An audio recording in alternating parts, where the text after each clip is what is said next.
field of Shakhi Johnson up the gut. All right, Carson, I should say, to the 10, to the 5, and he's into the end zone. Shakhi Carson. How are we doing today? I'm doing great, man. Excited to be here. My God. Back with my boy Kahlil, man. It's been a minute. Yeah, you strong as shit now. I appreciate that. I appreciate that, bro. Welcome to the All In Podcast. I'm Kahlil Calloway here with Shakhi Carson. Yes, sir. Wow. Yeah. This is exciting. Been a great man. Let's just get right into it. I've known you since you were maybe like 7, 8? 7, 8 years old. Summer camp, man. Summer camp. I didn't know you could ball like this at first. I thought you were more basketball because one summer, I was hooping a little bit, and then you came in and just started fucking up everybody. I had to keep it blunt, like fucking up everybody. And I was sitting here like, bro, like what's going on? Like, he was just like missing every shot. Now he's hitting every shot, fadeaways. But when did you know that football was like your passion? So I felt like 8th grade, like you said, like we went to summer camp a lot. We went to Redwood, shout out Redwood summer camp. But I used to play basketball. I loved AAU basketball. I used to play with Kahlil, a couple of my guys. And like that 8th grade summer, I kind of had to make a decision because football was coming up. We was going into high school, and I was kind of just figured out like, all right, I'm gonna play football. I've been playing all my life, and I can't just drop it now. Like. So you go in, I would say 8th grade, right? Were you playing at West Orange Pal, or were you playing more like Montclair? Because I know a lot of people that were at West Orange ended up playing at Montclair. Or you just stuck out with West Orange? Yeah, I stuck out with West Orange. Shout out the guys. Then we got a championship our last final year. That was great. It was always a great experience playing for the Mustangs. Met a lot of people, good relationships, and learned a lot of things just being a man. Now, West Orange High. Did you have Coach Grant all 4 years? Not all 4 years, actually. I had Coach Grant and Matsakis. So you did have Sakis. Matsakis, yeah. I did want to ask you because I asked Jordan about Sakis. I asked Elijah. I don't know if you know Elijah. Yeah, Elijah, yeah. Yeah, so he knew about Grant. Jordan knew about Sakis. What do you think the difference is between the two, and what did you learn from both of them? So I felt like they were both really good coaches. Coach Matsakis, he kind of helped start my recruiting off my sophomore year. Coach Grant, though, he's also a really good coach. He really helped the West Orange community and the program as a whole. As you guys can see, like, things are starting to turn around here. A lot of more kids are starting to get offers in the community. So, it's just giving everybody the opportunity to see, like, all right, these guys did it, so I can do it too now. Exactly. So, Coach Grant did give everybody opportunities. Jordan did say, though, that he was the catalyst for all these scholarships coming in. Yeah. Because he did go to James Madison. Right. And the only person, like, besides that was probably C.J. Onyeche, who went to Rutgers. Right, yeah. So do you think Jordan paved the way for you guys for the, like, scholarships and more spotlight on you guys? Or do you think it was just, we're just that good? So respectfully, no, I'll definitely have to say that Jordan White, shout out Jordan. I always grew up training with him. That's like my brother now. You know what I'm saying? Jordan's always paved the way for us, and I know a lot of the guys feel the same way. He was the first one to get offers. We were like freshmen, and we see him do it. So like I said before, like it was just like, all right, Jordan's doing it, so we could do it now too. Now, in my opinion, when I watched you play running back, at first I didn't know what was going on, right? Because I was like, Shakhi Carson, the basketball player, and then they're like, yeah, he played running back. Like, he's really good. I was like, oh, you know who was telling me? Omari. Yeah, that's my boy. And I was like, wow, like what is going on? So then I go to one of your games. Bro, you, Jason, and Mason. That's the squad. That is an unreal squad. Tell me about kind of that, like, junior, senior year. So how fun was that? It was definitely a great experience. We all started playing out, like I said, in the PAL, so we all kind of had like a bond, a great connection together. So I feel like we kind of used that as a motivation, and just like, guys, we all want this. Like, we all want to get offers. We all want to, do big things in life. And I feel like we all just, stuck together, working out together, making sure we held each other accountable, and that kind of played a role into everything. Like Mason, Jason, we still work out together to this day. Those are the guys. Those are the guys. I see Mason all the time because he goes to Montclair, so I used to see him all the time. He can ball too. So you go ahead, senior year, going into Kent State, right? Kent State, yeah. Tell me a little bit about that process of committing to a school. Like, how difficult is that process, one, and two, why did you choose Kent State?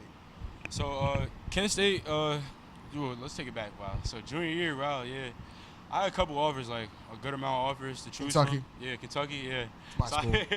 Yeah, Kentucky, yeah. I was really high on Kentucky, but COVID kind of messed things up.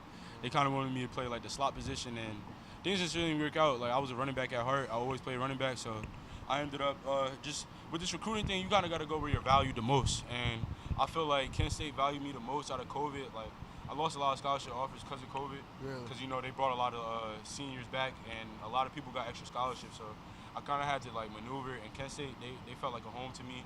It was a little far away, not too far from home. And, yeah, a couple guys from Jersey were up there. So, you know, it got good to, you know what I'm saying, connect with everybody. So you go to Kent State. I feel like I asked Jordan this too. Wherever you go, right? I feel like college is always that like real stepping stone because it's like wherever you go, you feel like you're gonna be on top. Especially like D1 athletes like you, Jordan, even Jason. The first few years are always the toughest years. Mentally, right? Because I think mental health's a big thing. 100%. How were you doing through those years at Kent State, and like was frustration starting to build at that point? Yeah, definitely. So, it was definitely a stressful time at one point. My freshman, sophomore year, I felt like I should have been playing. I felt like I performed really well. But it was definitely an eye-opener, too, because coming out of high school, I realized that I didn't know the game of football as I know now. Like, it's definitely a lot of stuff that you need to learn. It's not just going out there and playing football. Like, I had to learn, like, schemes and X's and O's, like, you know what I'm saying, reading defenses and stuff like that. So I can say that I wasn't really all the way ready yet, like, maturity-wise, and I feel like those 2 years kind of, like, woke me up and got me ready for where I am now. That's clean. Yes, sir. So you go to Kent, you transfer from Kent State, now going to Stony Brook. Yes, sir. Tell me a little bit about that decision transferring over, because I know that's a tough decision to make. Yeah, definitely a tough decision to make. So my coach, Sean Hammond, he was actually at Kent State University with me, and he kind of just seen my potential a lot. Like, he was always a guy that was with me, and he always seen that, like, damn, I'm down, like, Shakhi should be playing type thing. So I guess Coach Ham gave me the opportunity. I had a couple offers in the transfer portal as well, but he kind of gave me the opportunity to come close to home because that was his alma mater as well. And I visited Stony Brook, and this FCS program, still Division I. Like, they had all the facilities that, you know what I'm saying, Kent State had, a little minor things that wasn't really there. But other than that, felt the family and home, and, yeah, that's why I chose Kent. I mean, Stony.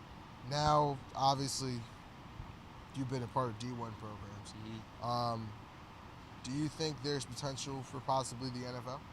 Yeah, I definitely am ready to, you know what I'm saying, get ready for the next step. I felt like, you know what I'm saying, with the growth and everything for the past 3 years I've had, like, I'm starting to realize that I'm a veteran now in college football. I've seen a lot of stuff on the field. I've experienced a lot of stuff in the weight room, and, you know what I'm saying, I feel like my mental's ready, and I'm just, you know what I'm saying, I'm ready to get to the next level. I just got to perform now. So, you know, I got a lot of respect for you. I did this with Jordan. I want you to look in that camera right there as an NFL draft scout right there. You need to tell them why they should draft you. Yes, sir. So I feel like that deep down, I'm a you know what I'm saying, hard worker. My mental is really strong. I feel like I bring a lot of assets to the team.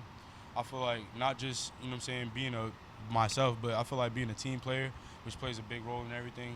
Football is a team sport.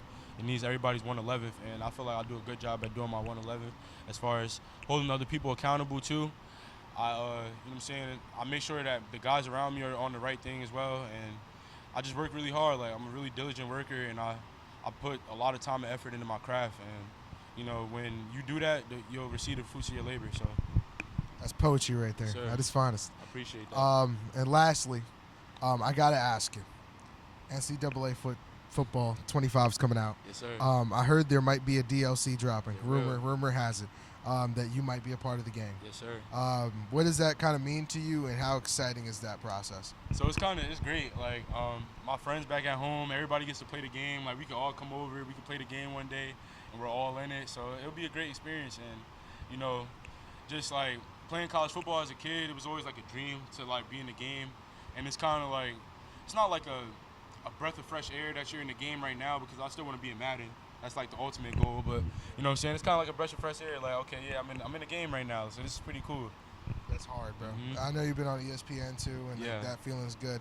So I just want to wish you good luck at Stony Brook. You're gonna kill it over there, and hopefully this isn't the first time you're on the pod. We need you more. Yeah, so I'll definitely be back, and I appreciate you for having me. Okay? Of course, appreciate you, bro. Yes, sir. And keep checking out the content. We'll see you next time.